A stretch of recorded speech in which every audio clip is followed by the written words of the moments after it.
Yeah, thank you to all the speakers. So I think, do we have any question from the floor about these 4 lectures? Oh, so it's very clear.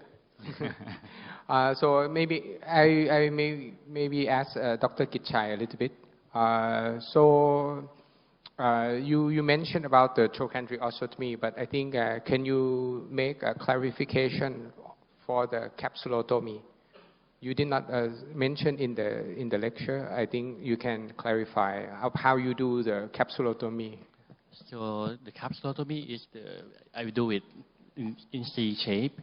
So with the thick posterior capsular flap still intact to preserve the blood supply to the femoral head, and then perform like in the slide in the C type, and then you dislocate the head out. Does it answer your question? Yes. so I would just want to emphasize for the capsulotomy. I think the one thing that is not emphasized enough when you do the trochanteric osteotomy is the capsulotomy, because I think it is the most important step to preserve the blood supply. So you have to go back and review the anatomy, and plan is usually like a C type.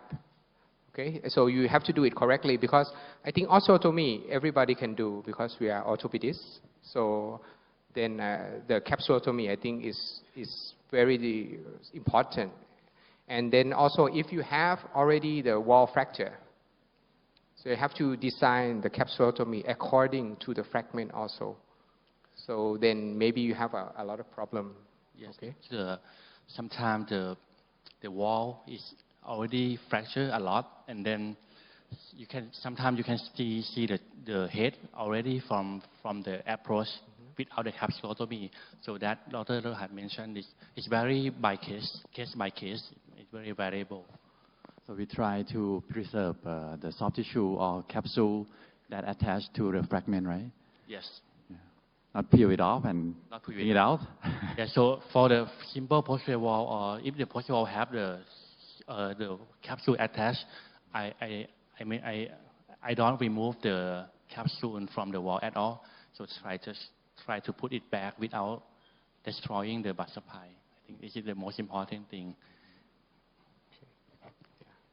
So I just want to add another comment just about the transverse and the T-type fracture. I think if you Dr. Pariwat, do you have any suggestion on which case that you think that you can do from the posterior approach, and which case that you need to combine? For my talk, the case that very complex, in my opinion, is the wide displacement of the stem of the T. The T type usually difficult to reduce more than the transverse fracture. And if I usually plan to try the main approach from the posterior and try to reduce it first. If I cannot reduce the anterior, I don't hesitate to add another approach. And let me ask one question about the screw anterior column.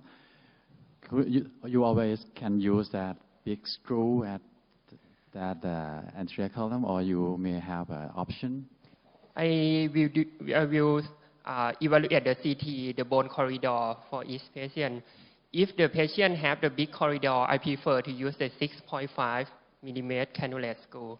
But if in some patients, very small corridor, we use the 3.5 cortex.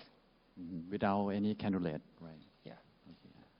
Okay, I think I will just make one comment before we end the session. So for the transverse and T-type, one thing that you have to look for is usually these are posterior based fracture. So if you want to, usually we go from posterior approach.